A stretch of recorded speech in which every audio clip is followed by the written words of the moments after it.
Muy buenas tardes. 21ª reunión vía Zoom. Bienvenidos autoridades de los tres poderes del Estado, presidentes de diferentes instituciones, socios de todo el país, integrantes de las filiales NEA, NOA, Litoral, Comahue, Cuyo, Buenos Aires y Córdoba. Prensa especializada, señoras y señores. Nuestro invitado de hoy, el doctor Gonzalo Paz.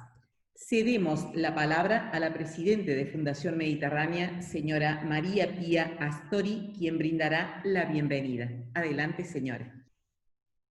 Bueno, gracias Miriam. Muy buenas tardes a todos. Hoy tenemos el gusto de tener como orador a Gonzalo Sebastián Paz, cordobés de la capital de Río Cuarto, abogado y magíster en Relaciones Internacionales, Master of Arts in Political Science y PhD in Political Science, ambas de George Washington University.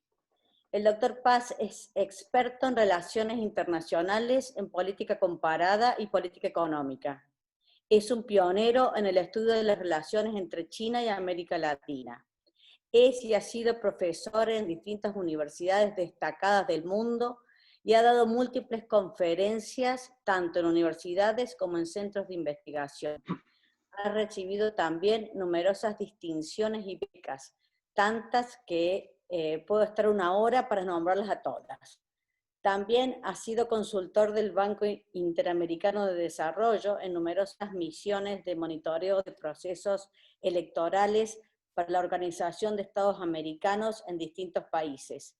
Impulsó desde el año 2007 la campaña internacional Argentinos a Votar, promoviendo el voto de los argentinos en el exterior. Esta es apenas una síntesis de su larga trayectoria. Querido Gonzalo, sin más te cedo la palabra y gracias por tu tiempo con nosotros. Muy buenas tardes a todos. Es una alegría para mí estar junto a ustedes hoy, compartir esta tarde. Quiero agradecer en primer lugar a la presidenta de la Fundación Mediterránea, María Pía Astori, y a los miembros del Consejo de Administración por esta invitación a este ciclo de conferencias que ha tenido oradores tan importantes y amigos, algunos que me han precedido. Así que es un gusto estar acá. Extiendo este agradecimiento, por supuesto, a la directora ejecutiva Miriam Martínez y todo su staff que han trabajado mucho para hacer esto posible. Y un saludo también para el presidente IERAL, Marcelo Capello. La Fundación Mediterránea es una institución de primer orden en la Argentina, no solo del interior del país, sino de la Argentina, desde hace muchos años, muchas décadas. Es un lugar donde no se habla de federalismo solamente, sino que se hace federalismo. Y esto es muy importante. Y más allá de los avatares políticos de la historia compleja de nuestro país, la Fundación siempre ha hecho un reclamo inteligente, ha planteado propuestas serias y se ha lanzado a acciones concretas. Y estas tres cosas me parecen muy importantes para destacar. Para esta breve presentación, que es parte de esta conversación que vamos a tener esta tarde, voy a hacer una serie de afirmaciones y de puntos breves para poder tener un intercambio más fluido. El título de esta presentación, por supuesto, hubiera sido inimaginable hace algunos años atrás. América Latina entre Estados Unidos y China, pero es una realidad que la Fundación ha tenido la claridad de señalarla como un tema central para nosotros y abrir este espacio de reflexión. Estamos en un momento, por supuesto, muy importante, en un año y único en nuestras vidas, que va a tener una repercusión por el resto de nuestras vidas. Y como decía, estamos en América Latina y en Argentina los casi 600 millones de habitantes de América Latina y los 45 de Argentina, en el medio de una relación internacional, económica y política muy, muy importante, la más importante de nuestras vidas. Y si faltaba algún disparador para abordar este tema, los eventos de los días recientes en torno a la presidencia del Banco Interamericano de Desarrollo aquí en Washington, que quizás alguno de ustedes ha visto en los diarios, es motivo más que suficiente para impulsar esta conversación de hoy. Al final de la presentación, esta tarde o mañana, seguramente la Fundación les va a acercar un par de artículos míos que han salido recientemente en La Nación y en La Voz del Interior. En este título hay una relación triangular obvia e implícita, que es la relación triangular entre América Latina, Estados Unidos y China. Cuando digo relación triangular, lo primero que quiero señalar es que nuestra relación de América Latina con China no es independiente, no está aislada de la relación que tenemos con Estados Unidos. Y tampoco se puede separar de la relación estructural fundamental que tiene China con Estados Unidos con China, que es la relación bilateral más importante del mundo. Y los eventos, las políticas, las decisiones que se toman en esa relación bilateral tienen repercusiones para todo el mundo y nosotros no somos una excepción. Voy a enfocarme entonces en los tres elementos que constituyen esta relación triangular. Analíticamente, los tres elementos son las relaciones de América Latina con China, las relaciones de América Latina con Estados Unidos y las relaciones de Estados Unidos con China. Y finalmente con una síntesis para integrar esto de un modo que cada parte aislada tenga un sentido más profundo. Sobre las relaciones, sobre el primer punto, las relaciones entre América Latina con Estados Unidos, voy a ser más breve porque son las que conocemos todos, son en las que hemos estado viviendo por siglos, por 2 siglos, y particularmente en el siglo XX. Los lazos son históricos de América Latina con Estados Unidos, la primera potencia mundial, más allá de que evaluemos si está en un buen momento, si está en decadencia, etc., es una relación central para América Latina y siempre lo ha sido.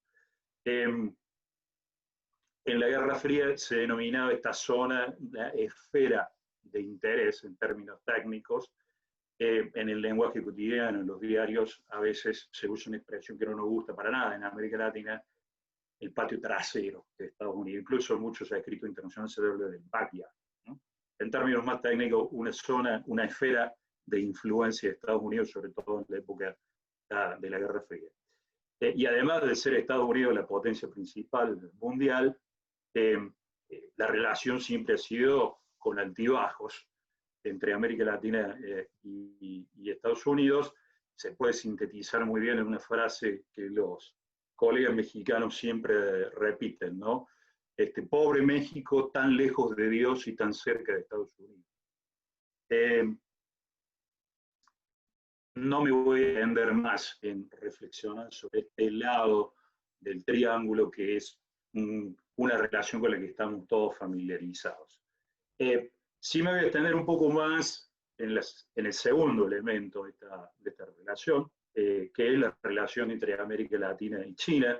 La región tiene lazos muy antiguos con el Asia, muy antiguos, pero esporádicos, intermitentes, y por supuesto en estas 2 primeras décadas del siglo XXI la relación ha explotado, se ha expandido geométricamente, sobre todo en el área económica, de modo tal que hoy no se puede entender América Latina en su economía y en sus relaciones internacionales sin tener una clara comprensión del rol y del efecto de China en estas 2 décadas. Directamente no se puede. Es ya un elemento estructural en la vida de América Latina y de estos 600 millones de personas prácticamente que somos que señalaba.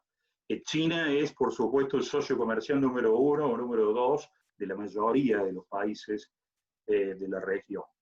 Esto comenzó, como ya seguramente varios saben, con las reformas que se implementaron en China, que fueron aprobadas por una reunión extraordinaria del Partido Comunista Chino que tuvo lugar en diciembre de 1998, bajo el liderazgo, 1978, perdón, bajo el liderazgo de Xi Jinping, y de allí en adelante se desató un proceso de crecimiento económico que algunos frecuentemente superó el 10% de promedio anual, incluso muchos años llegando a pico del 11 o 12%, y ha sido esto un evento único en la historia de la humanidad, ha sido el proceso más grande de reducción de la pobreza y la creación de una clase media de cientos de millones de personas, un proceso, repito, que ha tenido lugar en nuestras vidas, quizás uno de los más importantes de las últimas décadas en el mundo. Y las repercusiones para América Latina han sido muy fuertes, como dije, el tema económico ha sido central, y dentro del tema económico el comercio ha sido fundamental en las relaciones entre China y con América Latina. En términos cuantitativos, repito una vez más, una explosión extraordinaria que se ha morigerado en los últimos años, pero sobre todo en los primeros años del siglo XXI, las tasas de crecimiento eran de más del 30%, si bien partiendo también desde bases bajas. En términos cualitativos, aquí empieza una discusión muy amplia que hoy no vamos a abordar, pero que por supuesto tiene que ver desde el punto de vista de la matriz de este comercio, en el cual básicamente somos grandes exportadores de materias primas, 6-7 materias primas explican el 90% de las exportaciones de América Latina, y importamos de China una oferta muchísimo más diversificada. Al principio eran elementos de relativamente poca elaboración y mano de obra agregada, como textiles, juguetes, etc. Pero después hubo una explosión, obviamente, de productos manufacturados, de electrónicos avanzados, etc. Esta es una vieja discusión que se conecta muy bien con los debates sobre el desarrollo económico en América Latina, que el patrón de inserción internacional en más de 5 siglos, desde la llegada de los europeos en 1492, ha estado siempre con esta tensión, ¿no? de la exportación de materia prima y de importación de productos de mayor valor agregado. Ahí hay todo un debate que tiene que ver con nuestro proceso de desarrollo muy importante, que por supuesto no es el tema central de hoy, que no vamos a agotar hoy.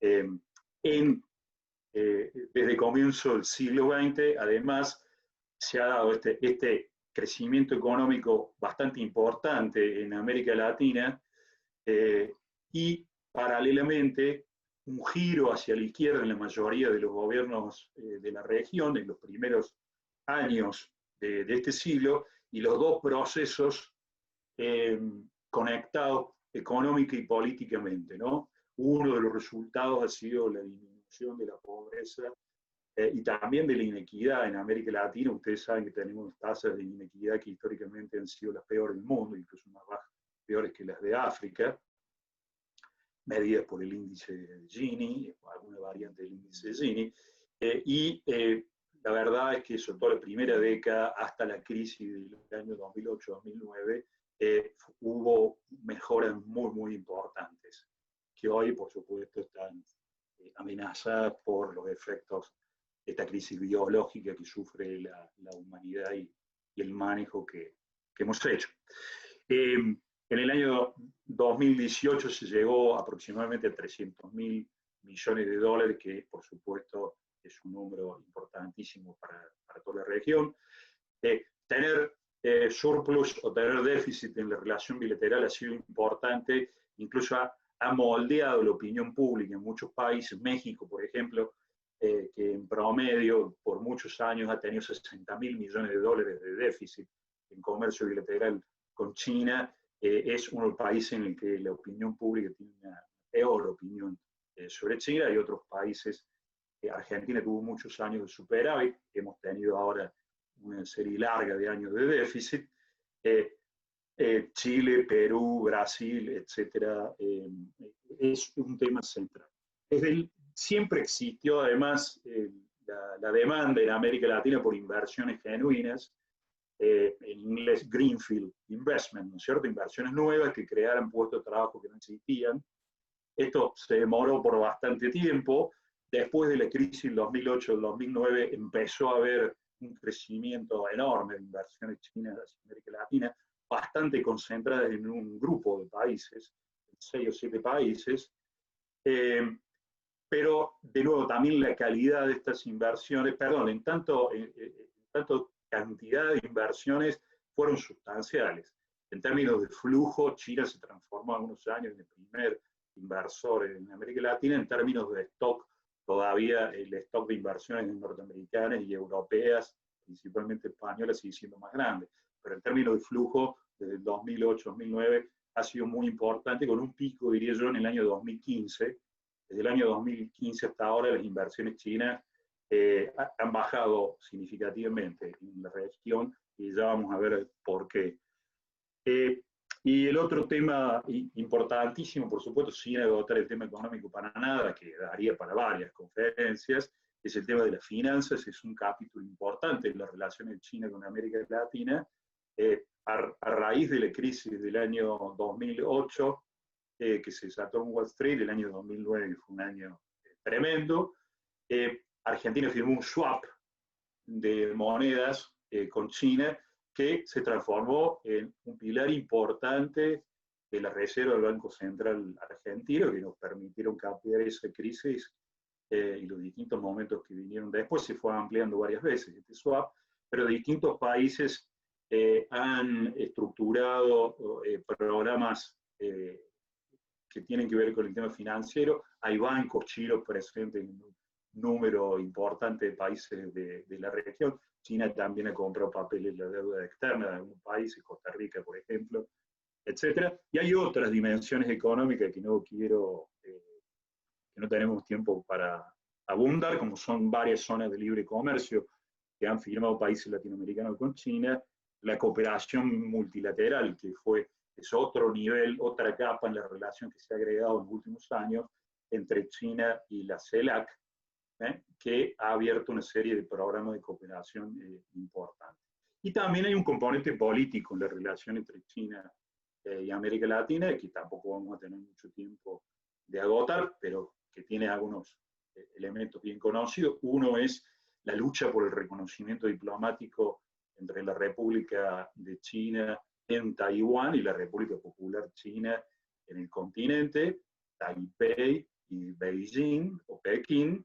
La lucha por el reconocimiento ha sido central y sigue siendo un tema central en nuestra región desde el momento fundacional de la República Popular China, que ocurrió por Mao Zedong en la Plaza de Tiananmen el 1 de octubre de 1949. Desde 1949 hasta nuestro día se da esta lucha por el reconocimiento que, repito, es muy importante. La inmigración de China, en algunos casos histórica, como por ejemplo al Yucatán mexicano, a Cuba, a Perú, a Panamá, ha sido importante, y en décadas recientes también se han dado procesos inmigratorios, y este también es un elemento importante. Y después muchos otros elementos puntuales que podemos armar una lista larga de estos. En el caso argentino, obviamente, el tema de la estación de rastreo del espacio profundo ubicada en el norte de Neuquén es un tema con aristas políticas muy, muy importantes. Fíjense también, para cerrar este mini bloque sobre la relación de China con América Latina, cómo hay nombres familiares ya que comienzan a ser familiares entre nosotros sobre China.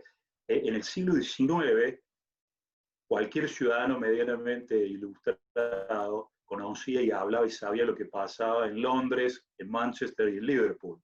En el siglo XX, cualquier ciudadano medianamente ilustrado conoce sobre Washington, conoce sobre New York, lo que pasa en Chicago, lo que pasa en San Francisco y hasta en Miami. Y en el siglo XXI sabemos lo que está pasando crecientemente, sabemos lo que está pasando en Beijing, en Shanghai o en Hong Kong, y le hemos agregado en este año Wuhan. ¿Quién sabía de Wuhan hace 2 años atrás? Y al terminar esta conferencia también vamos a hablar de Chengdu, otra ciudad china más. Y el hecho de que hablemos de estos 3 grupos de ciudades en 3 siglos distintos también tiene que ver con que estamos en un proceso de cambio estructural geopolítico del mundo en el cual el centro de gravedad económica y política se ha trasladado del Mediterráneo al Atlántico y en este siglo al Pacífico. Hay una correlación directa entre estos elementos. Me quiero enfocar ahora en la relación de Estados Unidos con China, que quizás para esta presentación sea uno de los elementos más importantes. Sin ponerme de profesor, es importante mencionar algo. Una parte de la teoría de las relaciones internacionales es la teoría de la transición de poder. ¿Qué significa esto? Que el sistema internacional constituido por Estados-nación, es bastante estable a través de los siglos, pero siempre hay cambios. Y lo más importante, por supuesto, es qué países o qué país dominan este sistema. Son los que tienen más poder relativo frente a los demás. Y el tema central de esta teoría de la transición de poder trata precisamente de qué pasa cuando una nueva potencia emerge y trata de ocupar un lugar que ya está ocupado por una potencia, trata de cambiar el status quo del sistema internacional. Hay un estudio reciente de un colega de Harvard que le ha puesto algunos números a esto que veníamos estudiando hace muchos años. Yo he escrito bastante también sobre esto. Este colega encontró lo siguiente, que es muy interesante. En los últimos 500 años ha habido 16 casos de transición de poder, 16 casos, y en 12 de ellos ha habido violencia, ha habido guerra. Entonces, estamos tratando sobre un asunto de enorme gravedad y de enorme peligro. En 500 años, 16 eventos de transición de poder, 12 de los cuales han terminado en guerra. Esto es central para entender lo que está pasando en esta relación que ya dije que era la más importante del mundo, entre China y Estados Unidos, entre Estados Unidos y China. Estamos ante uno de esos raros eventos que han sucedido en estos 500 años. Es una transición de poder que no sabemos cómo se va a resolver entre Estados Unidos y China. Y este proceso, repito, generalmente ha sido muy problemático e incluso ha terminado en violencia o en guerras. Esto es central también para poner nuestra relación con China y nuestra relación con Estados Unidos en un contexto que nos supera ampliamente, y si no entendemos esto, es difícil entender algunas cosas que pasan o decisiones que se toman o que no se toman en China con relación a América Latina. China en sus interacciones con América Latina está mirando por el rabillo del ojo qué es lo que hace Estados Unidos. Y Estados Unidos en algunos momentos ha tenido una actitud displicente hacia la región, ha estado metido en otros problemas mundiales, ha asignado prioridad a otros problemas mundiales. En algunos casos hablamos de overstretching, ¿no? Como una de las causas por las que los imperios caen es porque se expanden demasiado más allá del punto que logran tener un control, ¿no? Algunos han presentado este argumento de que Estados Unidos se ha sobreexpandido y ahora tiene enormes problemas. Pero el tema central, más allá de lo que pasó en el Medio Oriente, en Afganistán, el ISIS, etcétera, es este proceso de cambio estructural en la geopolítica del mundo. Así que relativamente tardíamente Estados Unidos ha reaccionado y empieza a prestar más atención hacia el Asia, con la política del pivot hacia el Asia que planteó el presidente Obama, y ahora en la época del presidente Trump esto ha sido muchísimo más claro. Estados Unidos y China hicieron algo muy curioso. En el año 2016 establecieron un diálogo bilateral sobre América Latina, del cual nosotros no formamos parte. Se hablaba sobre nosotros en ese diálogo bilateral. Esto es un evento extraordinario el diálogo, la existencia del diálogo era público, pero el contenido no. Yo he tenido la suerte de aquí en Washington varias veces participar en debriefing de la delegación china y la norteamericana, y a través de otros instrumentos de investigación reconstruir un poco el contenido de ese diálogo, pero la existencia de ese diálogo también planteaba una hipótesis de manejo de esta situación de transición de poder entre las dos superpotencias, a través del diálogo y de la cooperación. Este diálogo se terminó con la administración Trump y eso nos pone en otro escenario de mucho mayor conflictividad. Esto, se dice rápidamente, tiene todo un basamento teórico importante que no quiero aburrirlo. Y la relación se ha deteriorado marcadamente entre Estados Unidos y China en los últimos 3 años y medio. En Estados Unidos, como ustedes saben, el presidente Trump se embarcó en una guerra comercial que tampoco, con China, que tampoco tiene mucho sentido si se ignora este proceso de transición de poder en el sistema internacional, y que ha sido penoso para la economía internacional. Estamos en una tregua, vino la pandemia, pero no sabemos cómo va a continuar. Pero incluso con elementos aún más preocupantes que la guerra comercial misma. Una de las palabras que me gustaría que retengan de esta conversación es una palabra nueva, que es decoupling. Decoupling significa desconexión, significa otras cosas, pero básicamente desconexión, y más allá de una guerra comercial, de lo que empezamos a hablar ahora y el tema más grave, más estructural, en el que podemos estar embarcándonos, es en un proceso de desconexión entre las economías de China y de Estados Unidos, cuyas consecuencias serían muy profundas y que impactarían a todo el mundo. Las manifestaciones más graves de este proceso posible de decoupling en el que podríamos estar embarcándonos es la competencia por el dominio de las nuevas tecnologías, sobre todo la inteligencia artificial y las redes de Internet 5G. Y la traducción de esto más visible es el caso Huawei, que ustedes lo habrán visto en la prensa, la hostilidad manifiesta de la administración del presidente Trump hacia la empresa Huawei en cualquier lugar del mundo.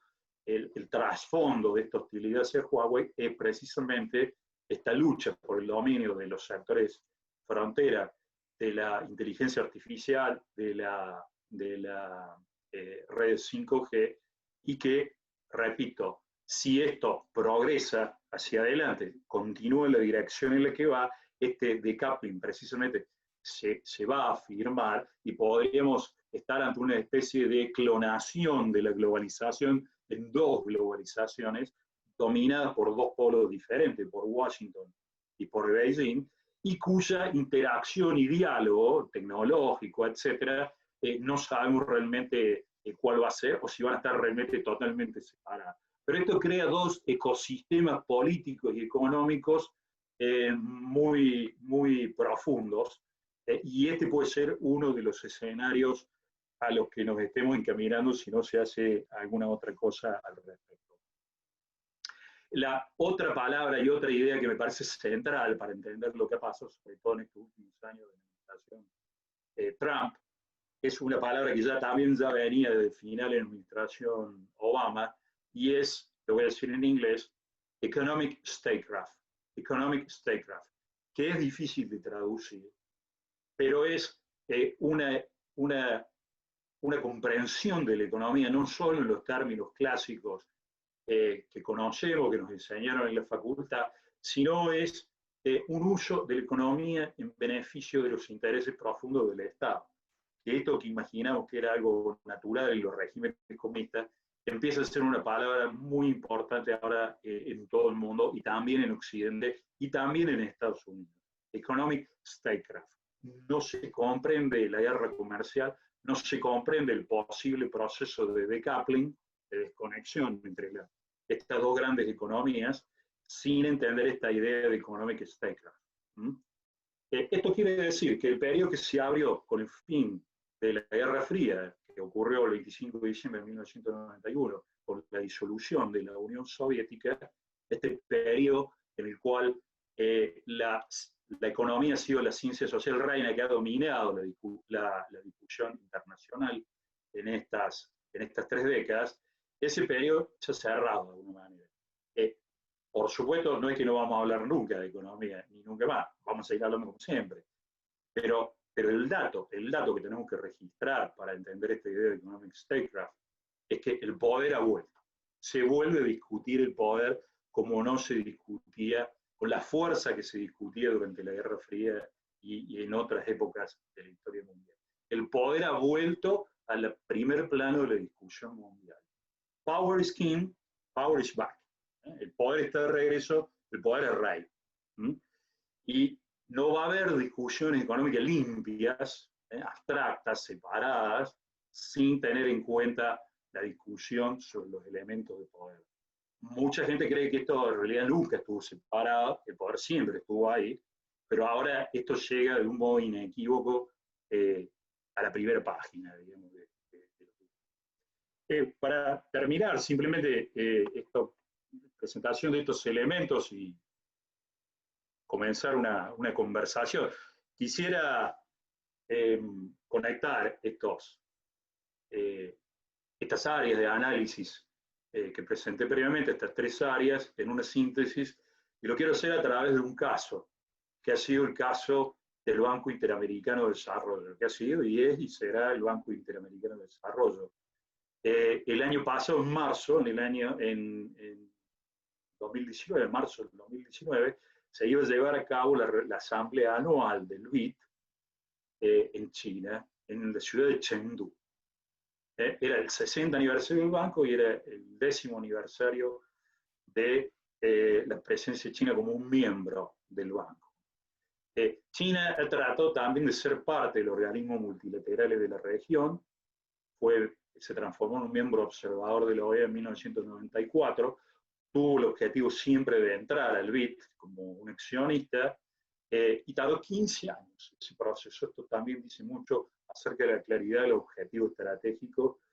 Fueron cambiando distintos equipos diplomáticos aquí en Washington de China, pero el objetivo estuvo, y ese objetivo lo logró China en el año 2008, que se hizo público en el medio de la crisis económica internacional. Esto creó una oportunidad para que China entrara con un aporte de capital al BID, y se anunció oficialmente los primeros días del 2009.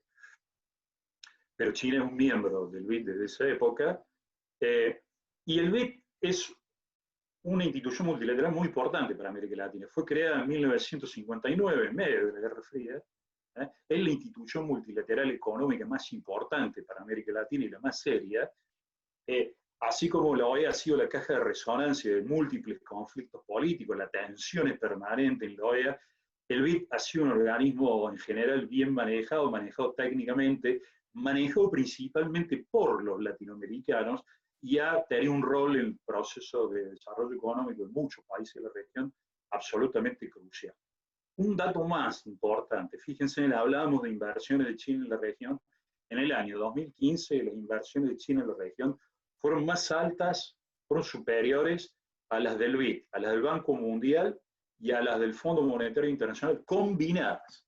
Las 3 instituciones multilaterales que son significativas para el financiamiento externo de los países de América Latina, con sede aquí en Washington, China proveyó más financiamiento a la región en el año 2015 que esas 3 instituciones combinadas. Esa es la profundidad de lo que estamos hablando. Es un cambio estructural para lo que era la historia de América Latina. Retomo el hilo de este caso, del análisis de este caso. En marzo del año pasado iba a ser la reunión en Chengdu, y Estados Unidos crecientemente empezó a ser hostil a esta idea de llevar la asamblea a China, y hizo todo lo que pudo para voltearla. Finalmente logró voltearla, y 2 días antes de que comenzara, ya había cientos de personas que se habían trasladado a China, funcionarios, se había hecho una inversión de muchos millones de dólares de la ciudad, de China, etc. Estados Unidos logró que se cancelara la asamblea china. Las excusas para esto fueron que Estados Unidos y el banco habían reconocido el gobierno de Guaidó en Venezuela, China seguía reconociendo el gobierno de Maduro, y el ministro de Economía de Venezuela está en el board de gobernadores del BID, y China le negó la visa al representante de Venezuela, de Guaidó, en el board del BID, y entonces Estados Unidos se agarró de esto para hacer una campaña muy fuerte y provocó la suspensión de la asamblea en China. Esto fue un golpe devastador para el BID, que siempre tuvo una fama de ser un organismo técnico de alta calidad y alejado a las disputas políticas mayoritarias e independiente. El prestigio de BID sufrió un golpe significativo en este evento. Y ahora acaba de suceder un nuevo round de esta tensión entre China y Estados Unidos, repercutiendo en el organismo de financiamiento multilateral más importante que tiene América Latina, que es el BID, con la elección del nuevo presidente. El presidente actual, Moreno, finaliza su tercer mandato, el nuevo presidente tiene que asumir el 1 de octubre, y había una regla no escrita en el orden de posguerra mundial. El Banco Mundial lo manejaba un norteamericano, tenía un presidente norteamericano, el Fondo Monetario Internacional siempre tuvo un presidente europeo, y el BID siempre tuvo un presidente latinoamericano y un vicepresidente muy fuerte norteamericano con poder de veto. Estados Unidos tiene el 30% de las acciones del BID. Por primera vez en la historia sucedió que Estados Unidos propuso un candidato propio para la presidencia del banco, rompiendo esta regla de 60 años, de 61 años, que siempre había un presidente latinoamericano y un vicepresidente norteamericano.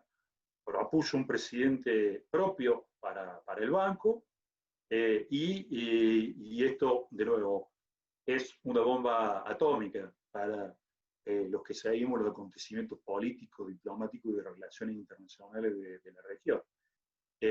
Como ustedes saben, durante la administración Macri había un interés del ministro Frigerio de ser el presidente del BID, el primer presidente argentino en la historia del BID, nunca ha habido uno.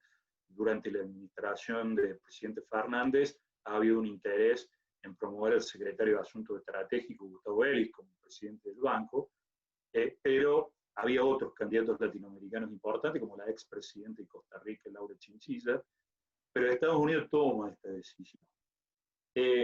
Podemos especular mucho los motivos de esta decisión, pero acá hay un motivo central, y es recobrar la importancia geopolítica de Estados Unidos en la región, recobrar el control del instrumento financiero externo más importante en la región. Esto es central. Desde el año 2013 también China ha impulsado una iniciativa internacional que se llama la Ruta de la Seda, la iniciativa de la Ruta de la Seda, o de la Franja y la Ruta de la Seda, que progresivamente se ha transformado en una iniciativa, de ser una iniciativa del presidente Xi Jinping, se ha transformado hoy en la iniciativa de la política exterior china número 1, y que al principio trataba de reconstruir las rutas históricas euroasiáticas entre China y Europa, atravesando todo el Asia Central, las viejas rutas comerciales de camellos, hasta expandirse a las rutas marítimas, y también desde el año 2017 hacia América Latina. Dijo el ministro de Relaciones Exteriores chino que era la extensión natural de la ruta de la Seda de América Latina, y hoy en día 19 países de la región han firmado Memorandum of Understanding entre China y estos países. Los grandes países de América Latina, Brasil, México y Argentina, todavía no lo han hecho. Mensaje final antes de abrir la conversación. Para América Latina y para Argentina, las relaciones con China han sido fundamentales. Ha sido un cambio dramático en la historia de la región.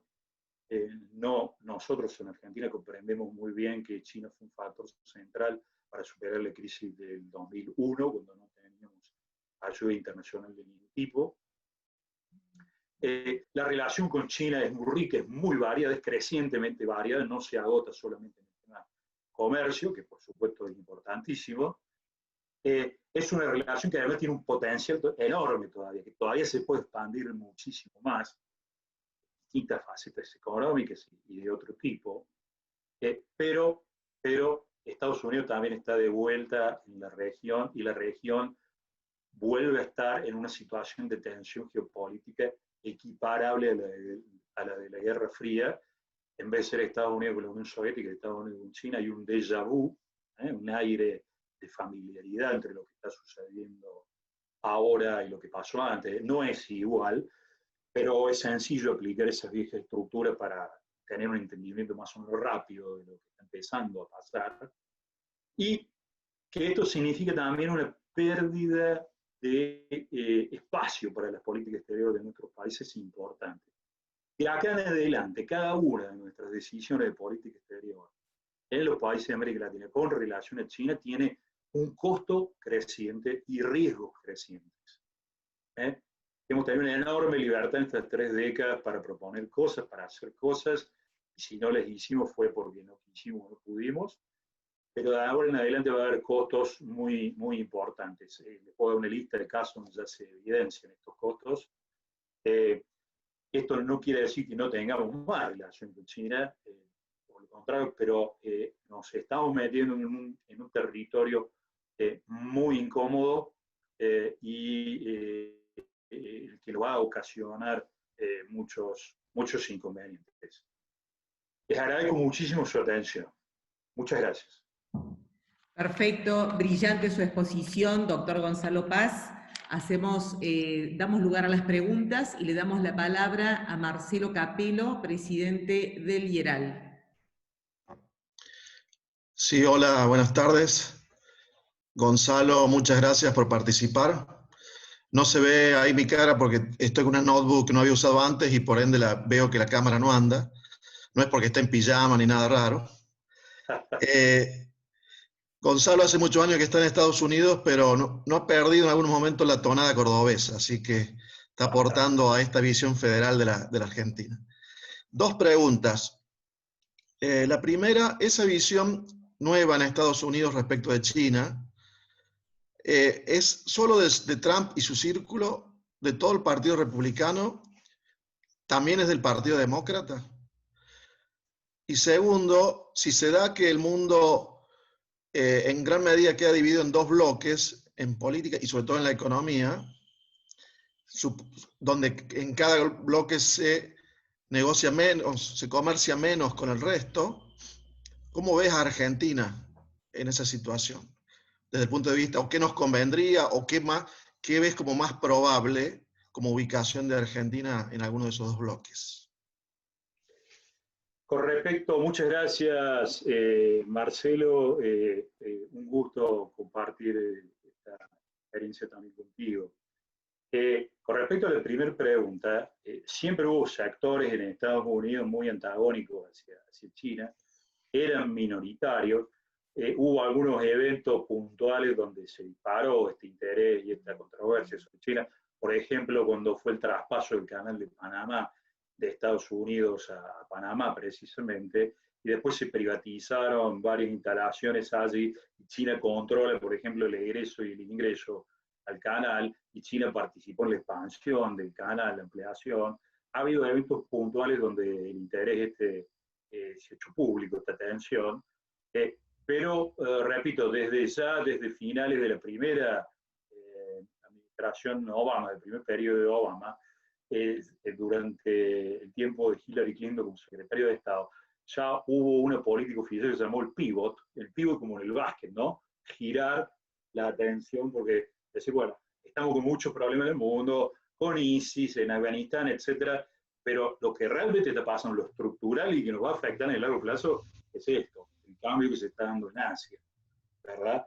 Así que ya ha habido un interés precoz desde hace algunos años, pero la retórica del presidente Trump y su campaña de política interna, hacer Estados Unidos grande de nuevo, América primero, etcétera, lo ha llevado a confrontar y a señalar a China como el enemigo número 1. En diciembre del 2017, la doctrina de la seguridad estratégica de Estados Unidos, que es un documento central que se hizo público, designa a China como un rival estratégico. Y de así toda la administración ha venido alineando todo el resto de sus decisiones con respecto a ese documento fundacional, repito, de diciembre del 2017. Esto empieza a ser también compartido en otros lugares del mundo. En Australia una preocupación enorme. Australia acaba de aprobar un incremento del presupuesto de defensa elevadísimo, a pesar de que Australia tiene una relación casi simbiótica con China. Europa aprobó también el año pasado un documento muy importante donde asignaba a China como un competidor sistémico. Competidor sistémico. En Estados Unidos, fíjese la terminología, un rival estratégico; en Europa, un competidor sistémico. Así que esto es en todo el mundo desarrollado que comienza a crecer esta preocupación. Con respecto a la segunda pregunta, esto, como decía, es un proceso incipiente en desarrollo. El de Economic Statecraft, el de intervención de decisiones políticas en el manejo de la economía mundial, y en este posible proceso de separación en dos ecosistemas económicos y tecnológicos separados. No estoy pronosticando que esto vaya a suceder, pero digo que estamos en una fase incipiente de esto. Evidentemente, si esto se concreta, no sabemos cuáles van a ser las consecuencias y tampoco sabemos cuál va a ser si va a haber una conexión o no, porque se puede dar que sean dos ecosistemas separados, pero conectados, digamos, ¿verdad? No sabemos si van a ser totalmente separados o qué grado de conexión va a haber. También hay que ser muy honesto y hay que decir, hay algunos colegas, algunos analistas que dicen esto es totalmente imposible. La dinámica de la globalización es aún más profunda y jamás va a suceder un proceso de decaple. Pero en estos 4 años la realidad ha sido que nos hemos embarcado recientemente en este proceso. Casi todos los países del mundo tienen relaciones intensas con estos dos polos en este momento. La tienen con Estados Unidos desde hace décadas y la tienen crecientemente con China desde las 2 o 3 últimas décadas. Así que esta es una situación incómoda para todos los países del mundo que no son estos dos polos de esta relación bilateral central del mundo. Esta especie de G2 virtual del mundo, ¿no? Hablamos de un mundo multipolar, pero en ese mundo multipolar tenemos claramente dos polos que tienen un peso gravitacional enorme, digamos, ¿no? Así que esta es una situación con la que todos vamos a tener que navegar.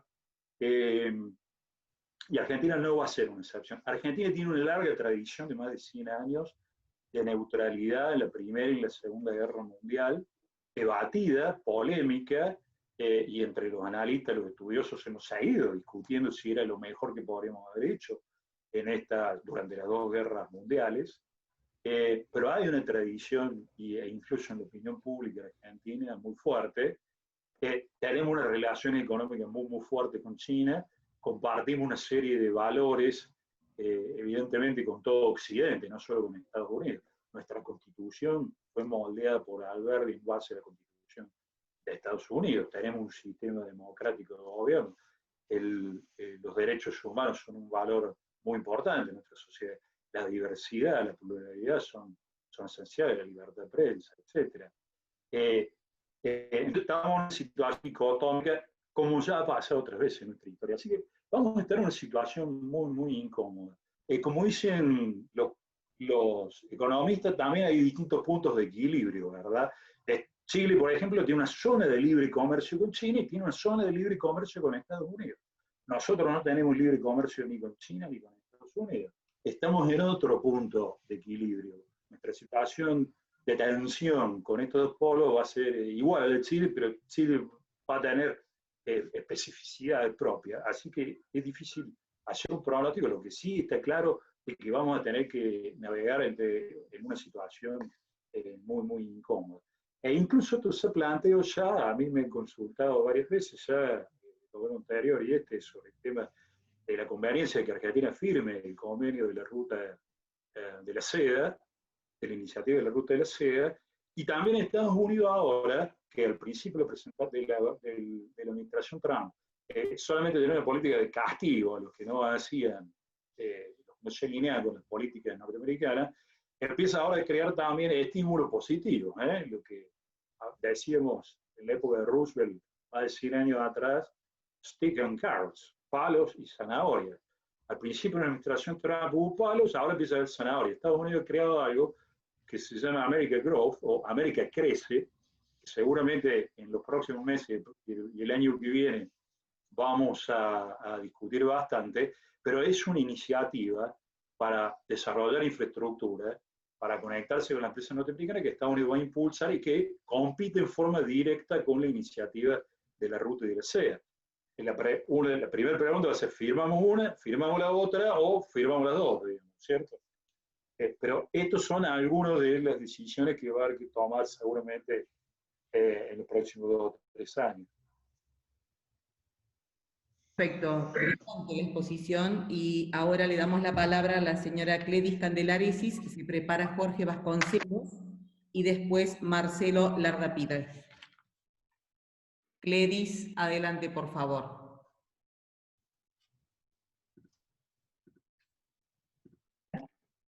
¿Ahí me escuchan? Perfecto. Perfectamente. Se escucha. Bueno, ¿qué tal? Buenas tardes. Muy buenas tardes. No, me gustaría saber o que desarrolle un punto que había mencionado antes respecto a la declinación de las inversiones chinas en la región. Y no sé si hay un factor común que explique ese retroceso en todos los países. Con mucho gusto. Así como dije que había una correlación al principio del siglo XXI entre el crecimiento exponencial del comercio bilateral de la región con China y el giro de muchos gobiernos de la región hacia la izquierda, los dos procesos fueron simultáneos y la relación entre los dos dista de ser clara todavía, pero evidentemente la relación ha sido muy fuerte entre los dos procesos. Para mí hay una relación bastante obvia entre la declinación de las inversiones chinas en estos últimos años en la región y el creciente antagonismo de Estados Unidos con China y las acciones de Estados Unidos hacia China en la región, ¿verdad? Esto para mí está correlacionado. Seguramente habrá otras explicaciones de otro tipo, pero este factor no se puede descartar. Y esto es importante porque China, incluso muchas veces en contra de los deseos de muchos países latinoamericanos, siempre ha considerado a América Latina como el patio trasero de Estados Unidos. Siempre consideró que sus actividades en la región y su relación con la región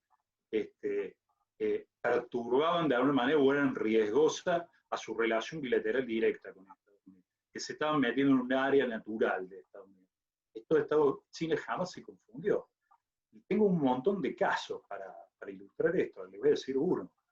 Chávez consideraba que China podía ser un apoyo externo fundamental, un external balancer, decimos en relaciones internacionales, es una potencia externa que puede balancear la relación internacional de la región. Y fue 7 u 8 veces a Beijing. ¿Cuántas veces visitó Hu Jintao, que era el presidente de China en ese momento, a Caracas? Ninguna. Y ustedes saben que una de las reglas cardinales en la diplomacia es la reciprocidad, ¿verdad? Se hace una visita de un lado, se hace una visita del otro. Bueno, hubo 7 u 8 visitas de Chávez, no hubo ninguna de Hu Jintao.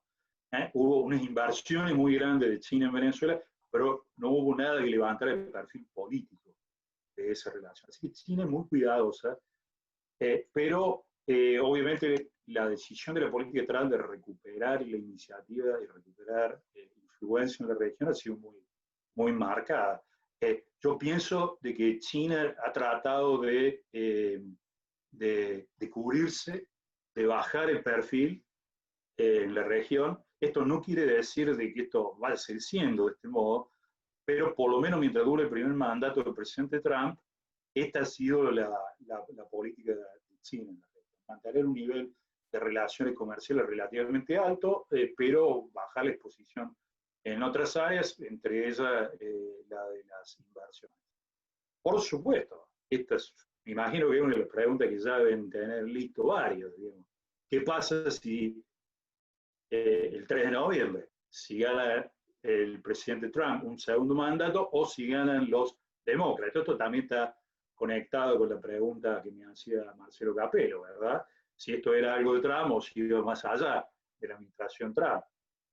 Yo creo que la percepción sobre China como un tema central para Estados Unidos de acá en adelante, esto creo que es generalizado. Ni hablar que ahora con el tema de la pandemia,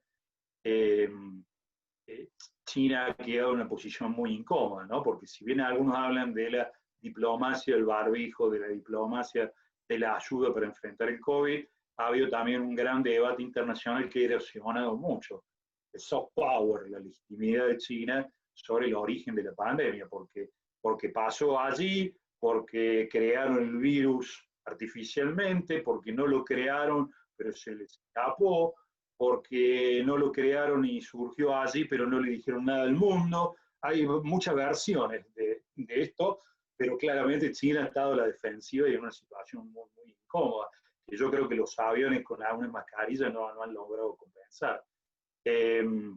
Así que yo veo una correlación fuerte entre la declinación de las inversiones en los últimos 4 o 5 años y la política muy fuerte, muy hostil, muy agresiva hacia China de la administración Trump.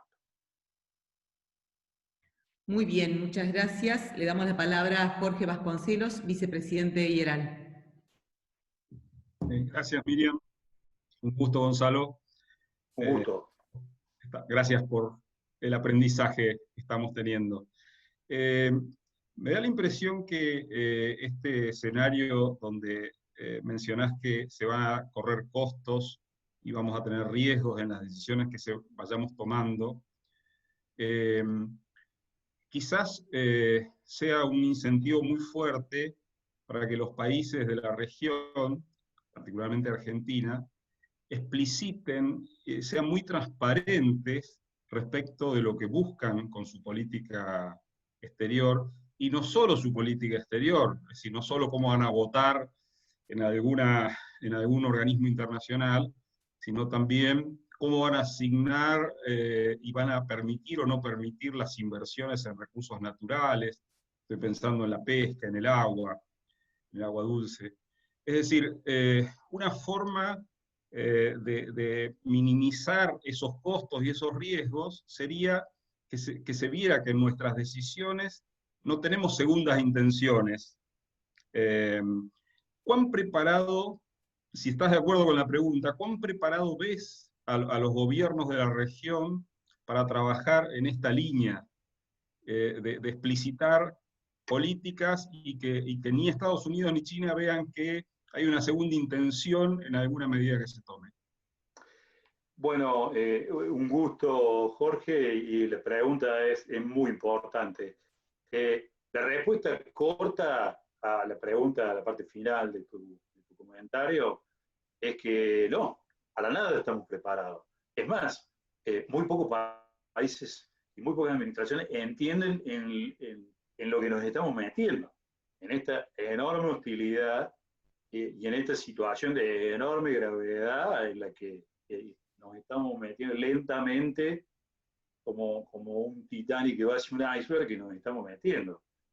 Así que mucho menos hay una respuesta preparada. Mucha gente sigue teniendo relaciones normales, muchos países siguen teniendo relaciones normales con Estados Unidos, relaciones con China, y precisamente este es un grave problema que si un punto queda también en esta conversación, creo que sería muy importante. Desde un punto de vista de política exterior y de políticas públicas, no podemos tratar los dos sets de relaciones, las relaciones con Estados Unidos y las relaciones con Chile, como sets independientes. Son crecientemente interdependientes, ¿verdad?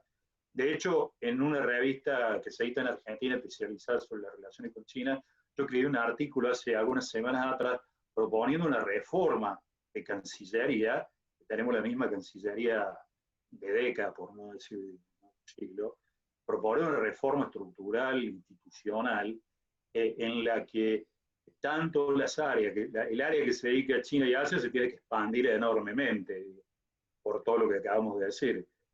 3 o 4 o 5 funcionarios no pueden estar manejando una relación que es crucial para la Argentina y de la que depende nuestro bienestar, en buena parte, y que tenga más relación con el área que también maneja Estados Unidos, porque hay que tomar este tipo de decisiones en algún momento, como adherir o no a la iniciativa iniciativa de la franja, la ruta de la seda, como adherir o no a la iniciativa norteamericana de América Crece.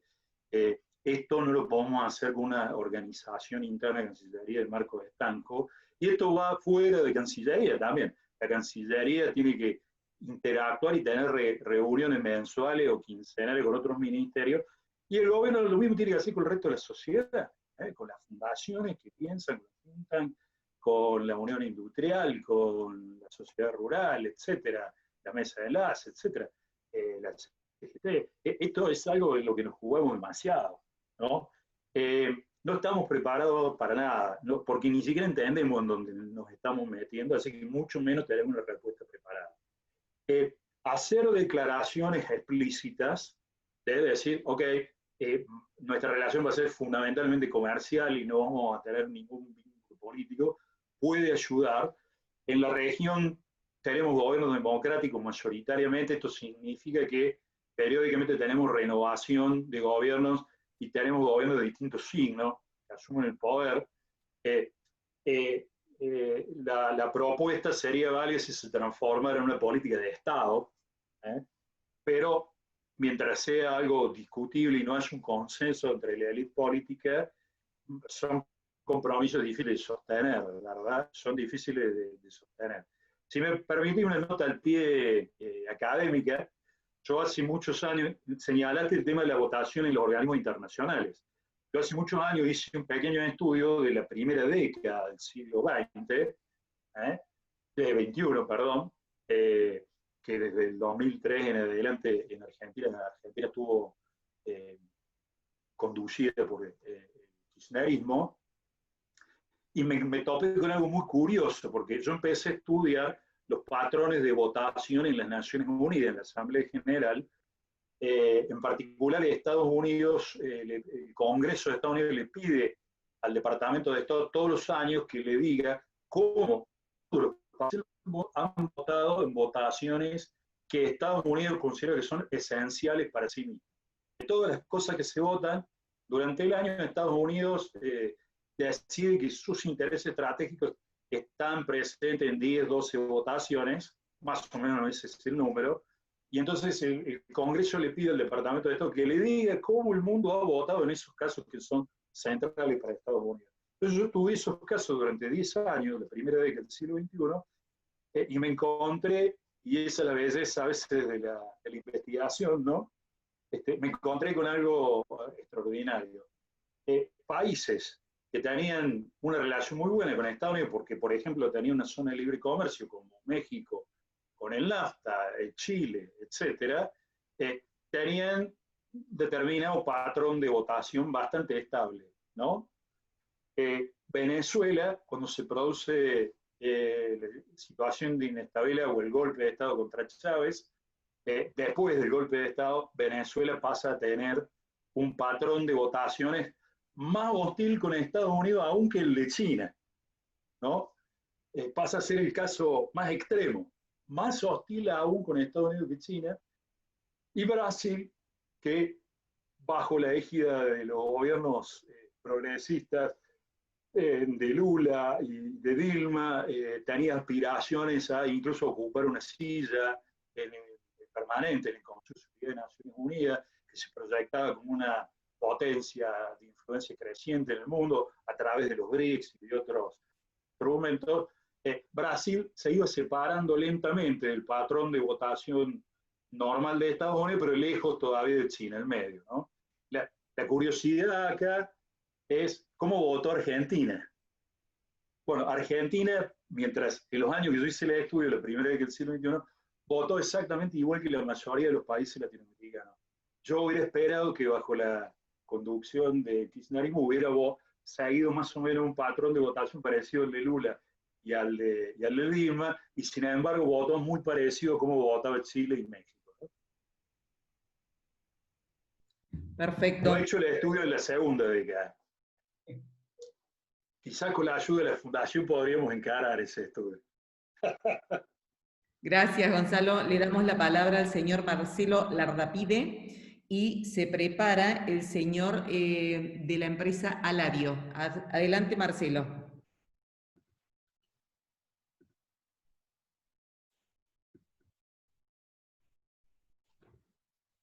No se escucha, a ver, vamos a leer la pregunta de Marcelo.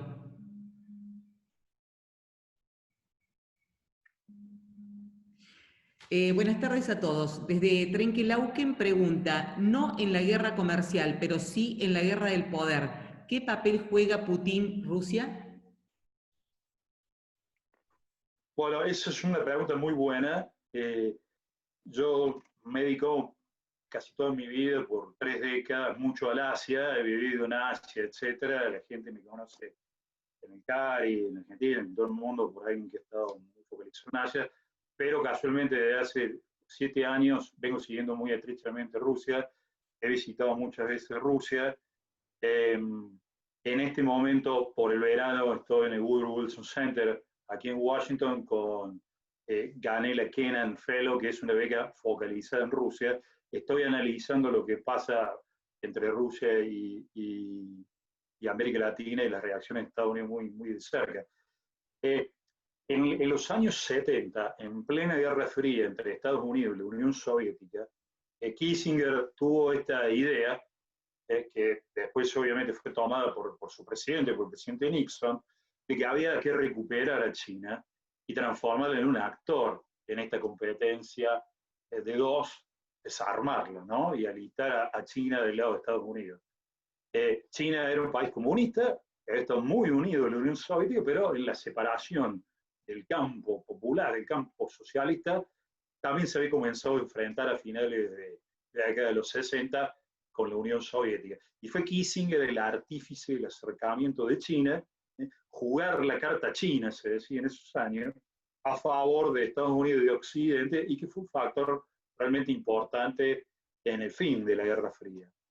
Hoy en día lo que está pasando es que la política de Putin de tratar de reposicionar nuevamente a Rusia como un actor central de las relaciones internacionales, rol que había perdido casi totalmente después del fin de la Unión Soviética, lo lleva a que empiece a tener intereses contradictorios con Estados Unidos en una serie de lugares del mundo. En primer lugar, alrededor de la misma Rusia, en Georgia, en Chechenia, en Crimea, en Ucrania, etcétera, pero en otros lados también, en Siria, y lo hemos visto también desde enero del año pasado, sobre todo en Venezuela. El evento de la presencia, del rol de Rusia en Venezuela es también un evento de primer orden en las relaciones internacionales de América Latina recientes. Ahora bien, China y Rusia crecientemente tienen un grado de cooperación importante, a pesar de que han sido enemigos por siglos. Esta es una alianza que no es natural, pero el antagonismo común hacia Estados Unidos las ha ido acercando.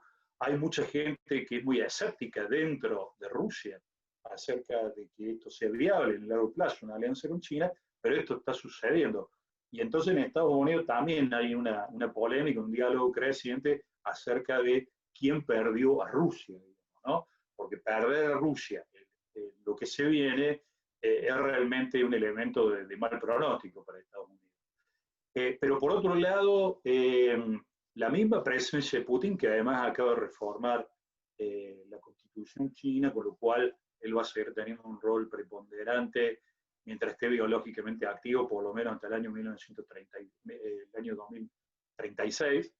El tema de Putin, la intervención de Rusia en las elecciones del 2016 en Estados Unidos, lo han transformado en una bestia negra para los demócratas, y la relación de Trump con Putin, que él es tan duro con todos los líderes del mundo, incluso tan duro con amigos de Estados Unidos de toda la vida, con los europeos, con los japoneses, etc.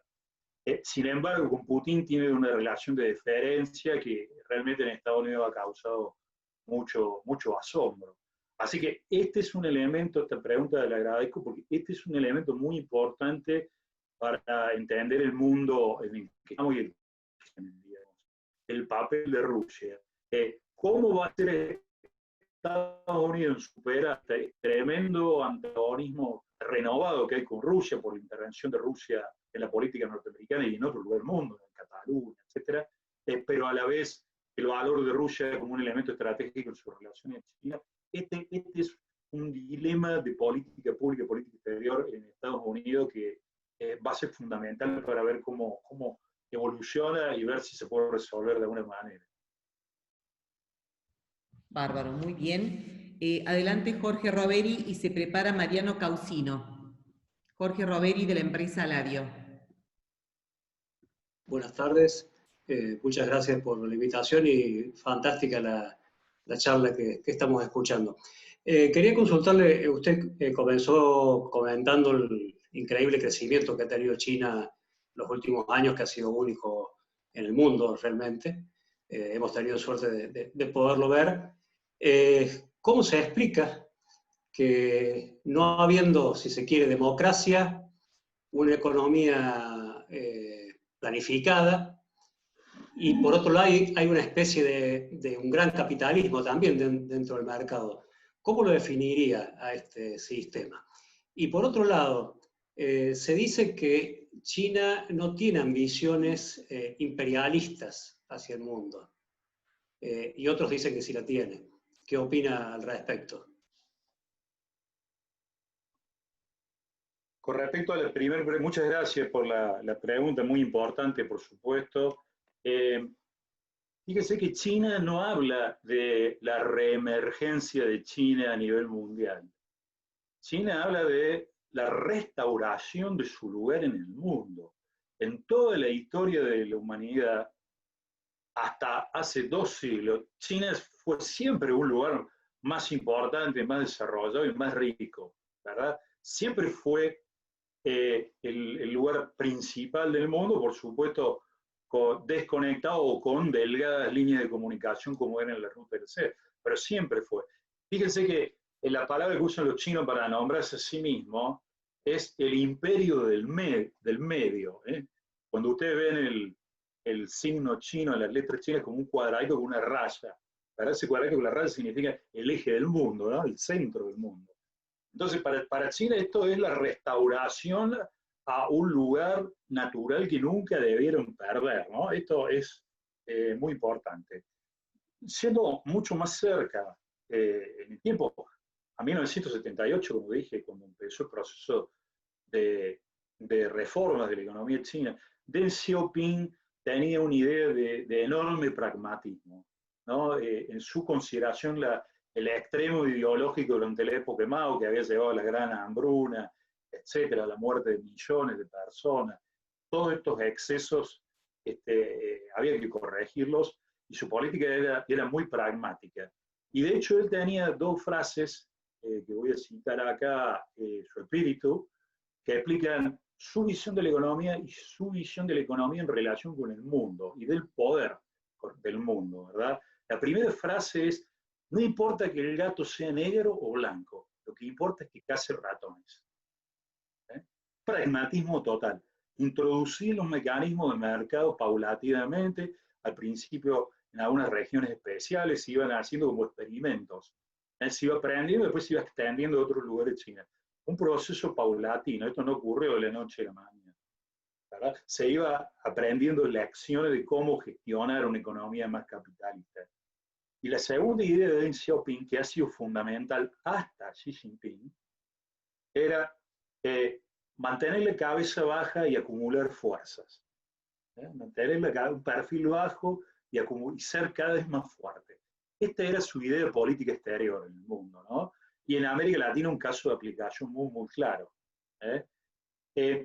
Con Xi Jinping empieza una política exterior china y una visión de China mucho más asertiva en el mundo, mucho más fuerte, mucho más decir, bueno, China está acá, China necesita ocupar el lugar que le corresponde, China debe ser respetada como la superpotencia que es, que ya es, no que va a ser, ¿verdad?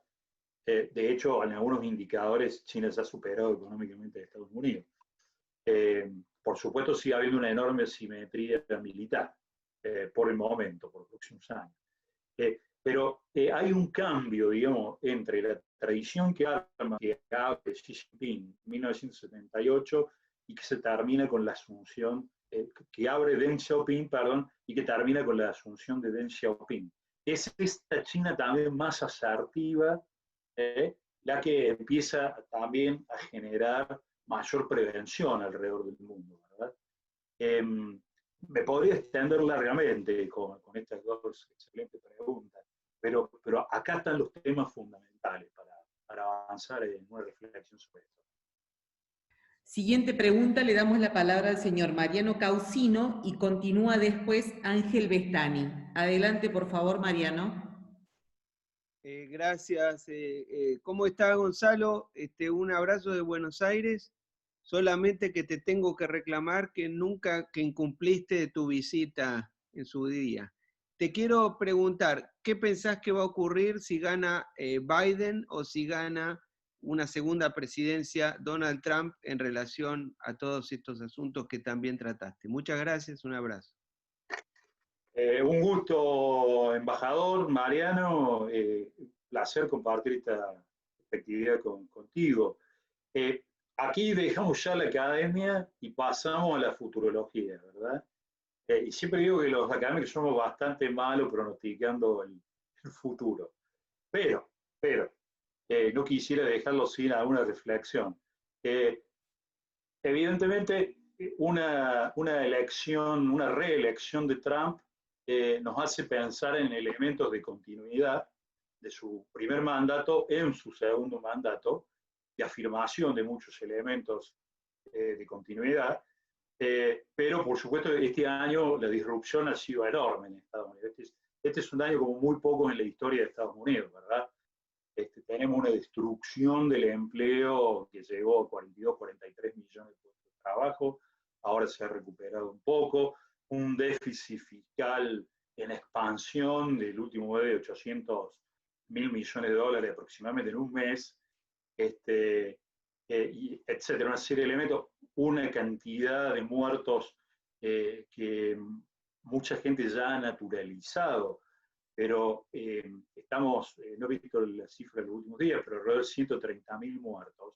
Para que ustedes se den una idea, los muertos norteamericanos en la guerra de Vietnam, no en toda la guerra de Vietnam, pero los norteamericanos en la guerra de Vietnam, que fueron 20 años, fueron 53.000 muertos.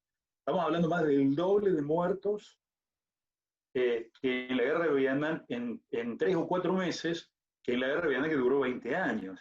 Y hasta el día de hoy sabemos la consecuencia que ha tenido en la política exterior de Estados Unidos y en muchos órdenes, lo que fue la guerra de Vietnam. Estamos hablando, la pandemia es un evento de primer orden mundial en nuestra vida y Estados Unidos no se escapa a eso.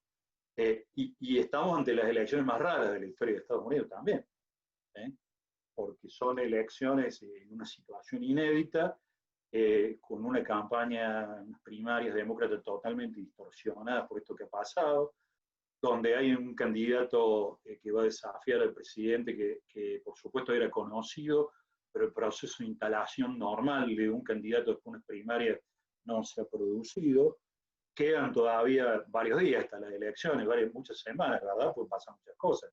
Hoy las encuestas marcan que el presidente está a 14 o 15 puntos abajo. Pero vamos a ver qué sucede. La elección históricamente en Estados Unidos se define por relativamente muy pocos votos, es muy estable el sistema político norteamericano. Pero evidentemente si ganara el presidente y no hubiera sucedido la pandemia, yo diría que habría muchos elementos de continuidad.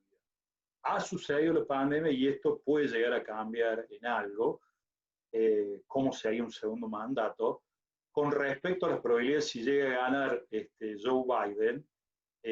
Yo creo que la tensión con China no va a cesar. La claridad en que China es un rival estratégico de Estados Unidos, que acá en adelante creo que no se va a perder. Hay mucha gente, los demócratas, que son tan halcones como los que están en el Partido Republicano o en la administración Trump. China va a seguir siendo un rival estratégico. Lo que seguramente vamos a volver a ver es una política exterior mucho más profesional, volver a recuperar los aliados, el sistema de alianza histórico, a los amigos, a Europa, a Australia, a Japón, a Corea, etc. esto va a continuar, esto se va a recuperar, seguramente va a haber con China en algunas áreas negociaciones, no va a ser una competencia estratégica en todas las áreas. Esto es un elemento estructural, pero la pandemia precisamente nos acaba de probar de que hay muchos elementos transnacionales que tenemos que trabajar con nosotros, aunque sean nuestros enemigos, ¿verdad? La pandemia, el cambio climático, hay una serie muy grande de temas que no lo puede resolver un país aisladamente, y en lo que está en juego la existencia misma de la humanidad. Así que yo creo que va a haber cooperación en algunos de estos temas transversales, pero creo que esta, y quizás haya un poco menos de hostilidad y de agresividad, pero China va a seguir ocupando ese lugar, yo creo, de acá en adelante, como el rival estratégico de Estados Unidos por el futuro que podemos imaginar. Muy bien, le damos la palabra ahora al señor Ángel Bestani. Se prepara el señor Neder y las últimas 5 preguntas. Adelante, por favor. Buenas tardes, Gonzalo. Muchas gracias por la excelente exposición, muy clara. Mi pregunta es, si es cierto que China apoya económicamente con mucha fuerza a Venezuela, y si este apoyo es decisivo para la supervivencia del régimen venezolano actual. Esta es una pregunta también muy importante porque, como dije, las inversiones chinas se demoraron mucho en la región y cuando llegaron a un grupo bastante chico de países, pero evidentemente Venezuela ha sido uno de ellos. El involucramiento económico de China en Venezuela ha sido central durante todo el periodo del chavismo, de esto no hay duda. Las cifras de esta inversión están en disputa, pero para seguir hablando, algunos hablan más o menos de que China llegó a invertir unos 62.000 millones de dólares en distintos momentos, pero el acumulado del stock sería 62.000 millones de dólares aproximadamente, 63, aunque, repito, esto no se puede saber con seguridad. También hay algunas estimaciones que hablan de que China habría recuperado aproximadamente 2/3 de esto, quedaría 1/3 por recuperar. China se ha involucrado mucho, por supuesto, en la industria petrolera, que es casi lo único económicamente viable que hay en Venezuela, por otra parte. Así que el rol de China ha sido muy fuerte, pero siempre China con la mano puesta en el freno de mano, para hablar en términos cordobeses, si me permiten, ¿no? El pie en el acelerador, la mano izquierda en el volante y la mano derecha en el freno de mano. Así, con esta metáfora propia del rally, que todos se entienden en Córdoba, explicaría un poco cómo ha sido la política de China en Venezuela. Muy cuidadosa, muy fina, muy bien planeada y ejecutada. China sigue siendo un actor importante, pero como hemos visto, Rusia en los últimos tiempos también se involucró fuertemente en la industria petrolera y ha tenido además una exposición política mucho más alta. De hecho, muchos piensan de que Maduro no cayó en los eventos de enero del 2019 gracias a que Rusia lo salvó in extremis, ¿verdad?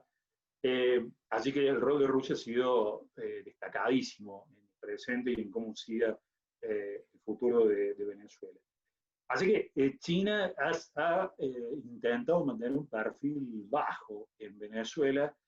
Ha habido, algunos dicen que no ha habido inversiones chinas recientemente, en los últimos años, o que han sido con cuenta gota. Así que este gran pico de inversiones de China en Venezuela ha pasado hace rato, ya en los últimos años de Chávez, lo cual no quiere decir que no haya cosas que todavía se estén haciendo, etc.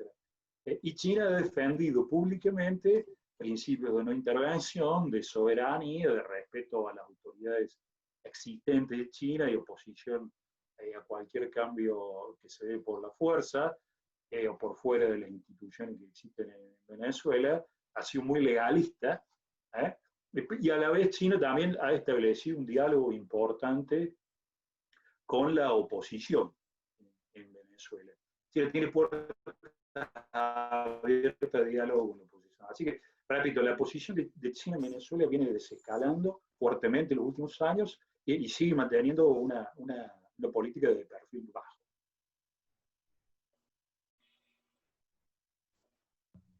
Enrique Neder, por favor, adelante, y se prepara Rubén Dibanián. Bien, ahí me habilitaron el micrófono. Bien. Mi pregunta, Gonzalo, es, supongamos que se sale prontamente de la pandemia, ¿vos crees que va a haber desde el punto de vista económico, una orientalización de la economía o una occidentalización de la economía? Bueno, habría que ver exactamente qué implicamos con algunos de estos dos rótulos, pero lo que pienso que va a suceder es que se va a recuperar esta dinámica previa que ya venía en los últimos 3 o 4 años de hostilidad económica entre China y Estados Unidos y de este proceso incipiente de decoupling que ya tenía, que yo mencionaba, de desconexión en muchas áreas, de una exacerbación de la competencia por el dominio de las nuevas tecnologías, de la inteligencia artificial en primer grado, del 5G, en el cual China está mucho más avanzado que Estados Unidos, ya se usa en muchísimas ciudades de China, acá en varias también en Estados Unidos, acá en Washington se usa 5G, pero esto se va a exacerbar aún más. Ha habido una competencia ya también que ha pasado desapercibido para el gran público. Hace un año y medio me hacía CNN una entrevista sobre el tema de las tierras raras. Esto parece una cosa esotérica, ¿verdad? Cada vez que intentamos abrir nuestros celulares, pasamos el dedo por la pantalla, esto es posible debido a fenómenos eléctricos que suceden porque las pantallas contienen unas cantidades microscópicas de unos elementos que se llaman tierras raras, que están por todos lados en la naturaleza, pero en bajísima cantidad, por eso se llaman tierras raras. Sobre esto también hay una competencia geopolítica extraordinaria. Dominar las fuentes de tierras raras, de las cuales las principales han estado en China, pero hay un proceso de exploración en todos lados, incluido la Argentina. Es fundamental. Yo creo que si pasa la pandemia relativamente rápido, o si logramos convivir, transformar el COVID en una enfermedad conocida y relativamente manejable, como otras, si llegamos a esa situación relativamente rápido, lo más probable, hay que ver qué daño económico va a haber en nuestros países. ¿No? Vamos a perder 5% del PBI, vamos a perder 8, vamos a perder 10, vamos a perder 12. ¿Cómo va a quedar la relación entre el PBI que se va a achicar y deudas externas que se van a aumentar? Todos los países del mundo van a quedar endeudados. Va a haber mucho probablemente entre en default. O sea, vamos a quedar con un escenario económico de devastación, de esto no me queda la menor duda. En América Latina vamos a retroceder en niveles de inequidad social, vamos a retroceder seguramente, vamos a retroceder vamos a aumentar niveles de pobreza, los grandes progresos que tuvimos en la primera década del siglo XXI los vamos a perder, altamente probable que suceda esto. Vamos en un escenario económico realmente devastador, pero a nivel mundial esta competencia continúa sordamente, incluso por debajo de la pandemia. De hecho, uno de los argumentos a cerrar más, cerrar menos, más cuarentena, menos cuarentena, la calidad de la cuarentena, no es cuarentena sí, cuarentena no, sino hay muchas cuarentenas, la calidad de la cuarentena en una zona, cuarentena en todo el país, está la discusión económica, ¿verdad? Y esto me lleva también a otro tema, ¿no? Los atributos de los países son muy estables, el territorio raramente cambia de un año a otro, la población tampoco cambia mucho de un año a otro, el PBI de un país tampoco cambia mucho de un año a otro, los recursos militares tampoco cambian mucho de un año a otro, etc. Entonces, los cambios son muy lentos a nivel del sistema internacional.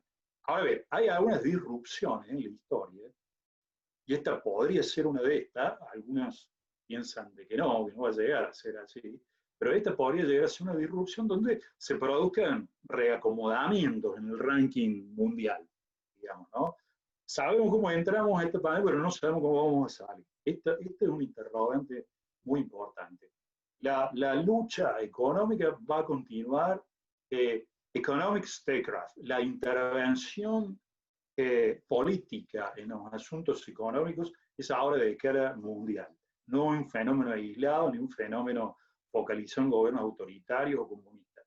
Esto es un fenómeno mundial, por supuesto, como en todas las intervenciones económicas, la forma en la que sea, la inteligencia en la que sea, va a ser lo que va a distinguir los éxitos de los fracasos. Muy bien, para poder dar lugar a las otras preguntas que se han sumado, voy a leer dos, así puede responder Gonzalo. La de Rubén Divanian, que dice así: ¿qué valor estratégico tiene para China tener una base en Neuquén, Argentina? Y la del señor Francisco Morán, que dice: Gonzalo, ¿crees que la dominancia económica china es sostenible en el mediano y largo plazo a medida que se cree una clase media y se exijan mejoras en la calidad de vida? Bueno, muy buenas preguntas. Un momento. Sobre la primera pregunta ha sido es un tema también muy interesante, porque en esta tensión entre estos dos polos, evidentemente hay una guerra de opinión pública, una guerra de soft power, una guerra de imágenes, ¿verdad? Esto yo también he escrito académicamente hace unos años, y esto se llama en relación internacional el framing, ¿no? El frame, el marco, digamos. Cuando uno logra imponer el framing, digamos, tiene un control muy grande de la discusión, digamos, ¿no? La discusión se desarrolla en los términos que uno quiere, digamos. Entonces, la batalla por el framing es muy importante. El caso de la base en Neuquén es un caso extraordinario para entender esto que estoy diciendo. Fíjense que esto se dio al final de la administración Kirchner, y se hablaba de una estación de exploración del espacio profundo, ¿verdad? Y la oposición, que después ganó las elecciones en 2015 y fue gobierno, que en teoría era cosmopolita y estaba conectada, tenía una visión de conexión con el mundo, sin embargo arrinconó el gobierno con un argumento netamente nacionalista, ¿verdad? O sea, esta es una base de China, fíjense cómo suena distinto, una estación de exploración del espacio profundo versus a una base china en la Patagonia. El framing, la batalla del framing es muy clara acá, ¿verdad? A mí me tocó estar dando una conferencia en Canberra, en Australia, hace unos años, y después de la conferencia alquilé un auto y me fui a ver una estación de exploración del espacio profundo que está en las afueras de Canberra, 20-30 kilómetros de Canberra. Me recibieron fantásticamente, me mostraron un video explicando para qué servía, etc. Me mostraron unas piedras que habían traído de la luna, bárbaro, digamos, ¿cierto? Uno de los problemas que ha tenido la creación de estas instalaciones en nuestra Patagonia es que ha estado rodeado de un secreto que, en mi opinión, ha agravado la percepción pública y en algunos casos internacional sobre estas instalaciones. Creo que ha sido un fracaso absoluto de relaciones públicas. Uno no se puede acercar ni a no sé cuántos kilómetros de este lugar, ¿no? Es cierto que están muy aisladas, pero digamos, uno si va, no sé, a Bariloche a pasear, o alguien que vaya a pescar mosca, ¿no? Alguien quiere darse una vuelta, tendría que haber igual un lugar, ver una película, entender lo que pasa. Cuando los países principales se lanzan a explorar el espacio profundo, es decir, no solamente a tener satélites, sino intentar llegar a la Luna, por ejemplo, que hay una nueva carrera entre Estados Unidos y China para llegar a la Luna pronto, nuevamente, una carrera hacia Marte, etcétera, uno tiene que estar en contacto con esos artefactos, con esas naves que viajan en el espacio las 24 horas del día. Como la Tierra rota, si usted tiene un radar no puede tener una cobertura de más de 120 grados. Entonces usted necesita, me refiero a cualquier país del mundo que quiere tener un plan de este tipo, usted necesita tener por lo menos 3 en distintos lugares del mundo, cada una cubriendo 120 grados para cubrir 360 grados la Tierra. De hecho, en Malargüe, muy cerca de donde está la Estación Espacial China, hay una estación similar que es de la Unión Europea, de la Agencia Espacial de la Unión Europea. Y de hecho, los chinos querían instalarse al lado de la estación europea. Dijeron, bueno, puede haber una interferencia, córranse del otro lado, en Neuquén, unos kilómetros, pero en el tamaño de la Argentina, que es el octavo país más grande del mundo, ustedes la ven en casi al lado, muy cerca. Es decir, hay una razón técnica de peso para fijar una base, se podría haber establecido del lado chileno, etc. Pero hay una razón técnica para que exista eso. Ahora, esto es una excusa perfecta para meternos a nosotros en un grandísimo problema internacional, difícil de manejar, en el que tenemos todas las de perder, ¿verdad? Porque, repito, además, mucha de esta tecnología avanzada puede ser de uso dual. Casi todo hoy en día puede ser de uso dual, hablando militarmente, digamos, ¿cierto? Entonces, es muy difícil hacer una línea fina entre lo científico y lo militar. La NASA obviamente ha colaborado con muchos temas militares norteamericanos e incluso de la CIA, esto lo sabemos todo.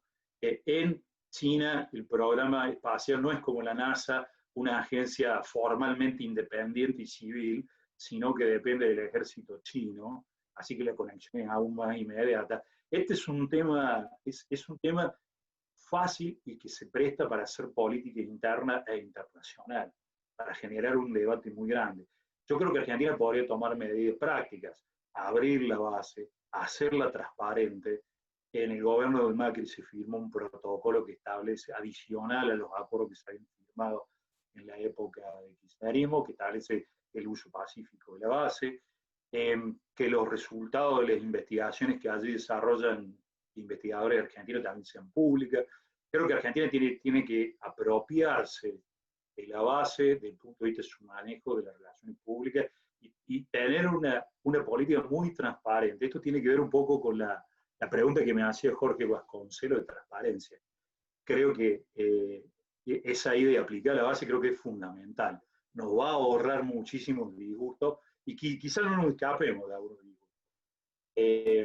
Pero este es un tema, es un trigger, ¿no? Es un gatillo de problema muy, muy importante. La otra pregunta es también un gran debate que hemos tenido en las ciencias sociales en todo el mundo, los que estudiamos procesos de desarrollo y los que tratamos de responder a una vieja pregunta. Si los gobiernos autoritarios eran mejores promoviendo el desarrollo o los gobiernos democráticos eran mejores promoviendo el crecimiento económico por la democracia. Así que esta pregunta es un debate enorme que no está saldado. Evidentemente en el caso chino ha sido efectivo. Y en Estados Unidos hay una cierta idea que en la medida de que la economía china sigue creciendo, de que hubiera un efecto derrame, que se generara una clase media muy amplia, esa clase media en algún momento iba a demandar también derechos políticos. Así como tenía nuevos derechos económicos, la extensión natural es que en algún momento demandara derechos políticos.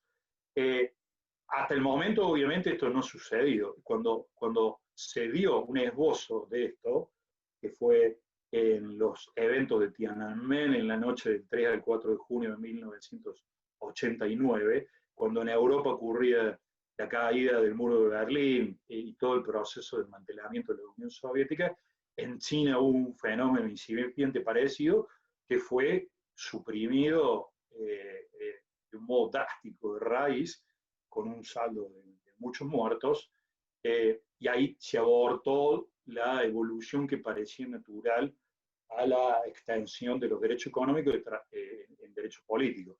Esto, por supuesto, si no sabemos el final de la historia, digamos, no tenemos el día del lunes. Hasta el momento no ha sucedido. El Partido Comunista Chino, que es el partido comunista más grande del mundo, hasta el momento ha sido muy capaz de controlarle a la evolución de la situación política. Algunos han dicho que la pandemia también ha hecho crujir el control del Partido Comunista sobre la sociedad china. La intervención, ha habido muchas críticas a la forma en la que intervino el gobierno, hacia la celeridad, hacia la medida que tomó, hacia la falta de transparencia de la información, etc. Así que algunos incluso especularon que este podía ser un momento que rompiera el control absoluto que tiene el partido hasta ahora de la situación política. Me parece que la pregunta es válida, pero hasta el momento no se ha materializado de ninguna manera. Las últimas dos preguntas, Tatiana Taborda y después Juan Turelo, así damos por finalizada esta reunión. Adelante, Tatiana. Hola, buenas tardes. Gonzalo, mi nombre es Tatiana, soy brasilera, pero vivo en Córdoba hace 12 años. Y bueno, mi pregunta va relacionada entre Brasil y Argentina. Estoy viviendo ahí la incoherencia de la extrema derecha y extrema izquierda. Vivo un eterno conflicto con eso. Quería saber su opinión, ¿qué va a ser la amistad o la inimistad de esos dos países post pandemia?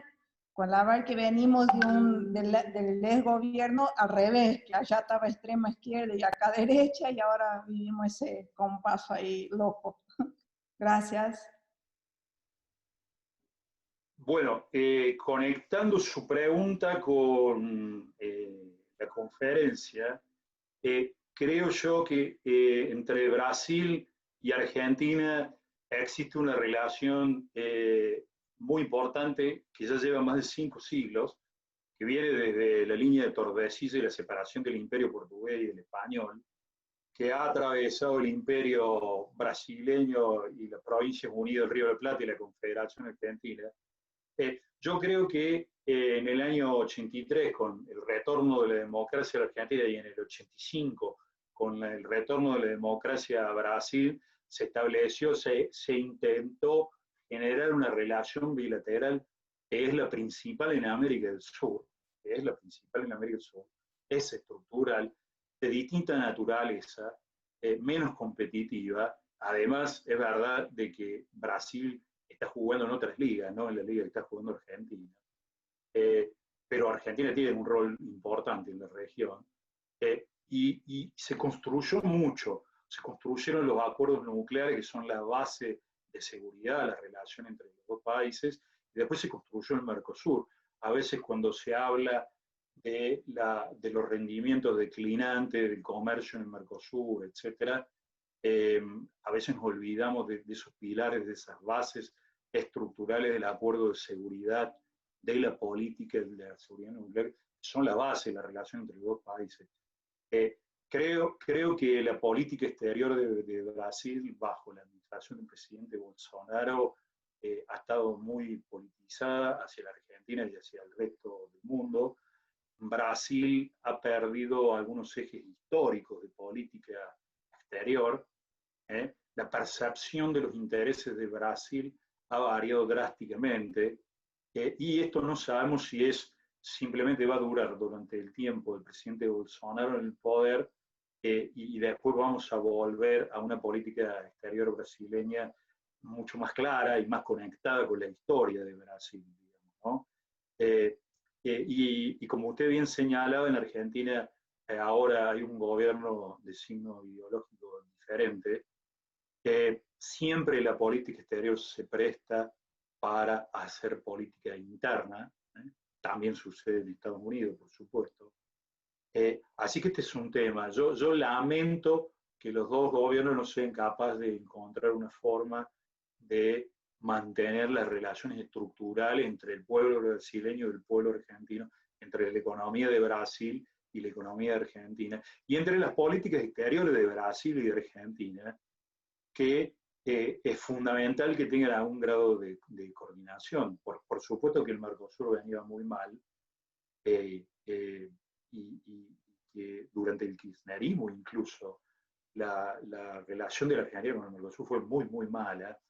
Lo que ha pasado en estos meses, que Argentina decidió no participar más en las negociaciones de los otros países con otros países o bloques del mundo, no solamente esta crisis hemos tenido, sino esto ya viene de largo, pero evidentemente una relación de antagonismo basado en temas ideológicos entre Argentina y Brasil, me parece que es en detrimento en el largo plazo de los dos países. Espero que sea una cosa de corto plazo. Precisamente frente a temas de carácter estructural, regional, como el que estamos hablando, cómo son las relaciones con Estados Unidos, cómo es lo que acaba de pasar en el BID, que Brasil ha renunciado, ha aceptado esta decisión de Estados Unidos y aparentemente la va a apoyar, cuando había incluso un candidato brasileño para ser presidente del BID. Las relaciones de todos los países de la región con China, en el que estamos en un sálvese que hay cero coordinación en la región. Este es un déficit enorme, debería haber sido un eje que yo creo que generaría un consenso claro en la política exterior nuestra. Argentina tendría que haber sido un articulador de una reflexión colectiva de América Latina sobre China e idealmente en algún momento algún esbozo de una política común. Por supuesto es más difícil de lograr, pero cuando fuimos a las reuniones de China con la CELAC, ni siquiera hicimos, como dicen los chicos, una previa, no nos juntamos para hablar, ¿qué vamos a decir en la reunión con China? Cada uno por la suya. Brasil además, como además es miembro del BRIC, tiene oportunidad de interactuar frecuentemente con Xi Jinping, etc. Entonces ha tenido bastante pocos estímulos. En una política cada vez más nacionalista ha tenido bastante poco estímulo para negociar o para hablar o para coordinar, digamos, una respuesta común en la región. Pero esa sería una de las cosas que realmente habría que hacer. Ya habría que haber hecho y es indispensable que tratemos de hacer para lo que se viene. Muy bien, muchas gracias. La última pregunta a cargo del señor Juan Turelo. Hola Gonzalo, buenas tardes a todos. Bueno, me gustaría saber en este escenario que has planteado, ¿cómo ven a la Argentina desde Estados Unidos? Porque el presidente Alberto Fernández dice que habla con Trump para solucionar el tema de la deuda, pero a la vez prepara una alianza estratégica y tecnológica con China. Algunos miembros del gobierno dicen que para recrear ese modelo económico de empresas con capital privado pero con intervención estatal, algo que se intentó establecer en forma solapada con la intervención del grupo exportador, agroexportador Vicentín, y el presidente propuso días atrás ante el Grupo de Puebla que va hacia un nuevo capitalismo. ¿Cómo se ve todas estas posiciones del gobierno argentino desde Estados Unidos, Gonzalo? Bueno, en primer lugar, para la inmensa mayoría del pueblo argentino, del pueblo norteamericano, Argentina es una referencia bastante desconocida y muy difusa, sí, ¿no? Salvo alguna cosita aislada, no sé, el tango, el fútbol. No, me refería a los... Pero la pregunta suya es muy relevante, poder. Sí. Porque evidentemente aquí en Washington hay muchísima gente que conoce muy bien a la región, académicamente y políticamente, y en las empresas, que evidentemente en América Latina hay mucha gente que conoce muy bien la región, aunque sea relevante en muchas áreas para la mayoría del pueblo norteamericano. A mí me parece que la política exterior argentina tiene que ser una herramienta central para solucionarle los problemas a los argentinos, para revertir un largo proceso de decadencia de la Argentina de muchas décadas ya, en la que han pasado gobierno de todo tipo de ideología. La política exterior tiene que ser un elemento muy importante en construir una Argentina mejor para nosotros y para nuestros hijos. Es central. Habiendo dicho esto, ha habido algunas líneas históricas comunes a muchos partidos en Argentina que se han respetado, pero evidentemente en estos primeros meses del nuevo gobierno, la política exterior está en una suerte de terapia intensiva. ¿Por qué digo que está en una suerte de terapia intensiva? Porque el problema de la deuda, que obviamente tiene un peso enorme para la economía argentina y tiene una importancia para el devenir económico de los próximos años, ha hecho de que muchas prioridades o posibles iniciativas políticas que iba a tomar el gobierno han tenido que ser congeladas o demoradas o pasadas a un segundo plano. La política exterior argentina está en el suerte de terapia intensiva o en el congelador, como ustedes prefieran. Seguramente, si no hubiéramos tenido el problema de la deuda externa, es razonable decir, aunque es un contrafáctico, no lo podemos probar, que el gobierno hubiera tenido probablemente otro tipo de iniciativas. Hay que ver cómo termina el tema de la deuda para empezar a conocer realmente cuál va a ser la política exterior de este país. Incluso hay muchos embajadores que han sido nombrados y no están en sus destinos. No solo no hay política, sino no hay equipo casi en muchos lugares del mundo, ¿verdad?, que ejecute esa política. Así que toda la política exterior ha sido alineada con el objetivo de colaborar con la solución del problema. Así que me parece prematuro todavía hacer un juicio de valor sobre estos primeros meses de la presidencia Fernández, porque, de nuevo, estamos en una situación muy peculiar. Acepto que los elementos que usted señala quizás nos permiten visualizar cuál sería una posible dirección de la política exterior argentina después de la solución, si es que se soluciona el tema de la deuda. Hay que ver también cuál va a ser qué Argentina nos queda después de la pandemia. Este es otro factor inesperado, digamos, con el que van a tener que lidiar nuestros líderes. Y también nuestras relaciones con Estados Unidos también van a depender mucho de qué es lo que pase el 3 de noviembre, ¿verdad? Esto va a ser muy importante también para la definición de nuestras relaciones bilaterales.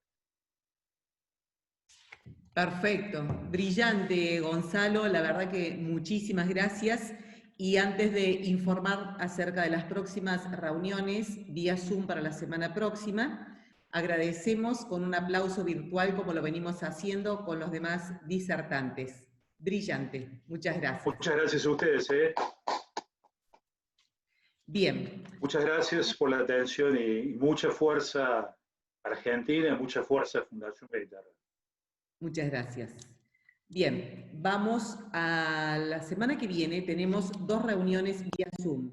El próximo lunes, 20 de julio, a las 14:30 horas, la situación de las economías regionales a cargo de los economistas del IERAL de Fundación Mediterránea. Y el jueves 23 de julio tenemos una actividad vía Zoom conjunta con el gobierno de la provincia de Córdoba. El título es La tecnología como insumo para la recuperación económica. Después remitiremos los ID para que ustedes puedan sumarse a ambas reuniones. Muchísimas gracias nuevamente.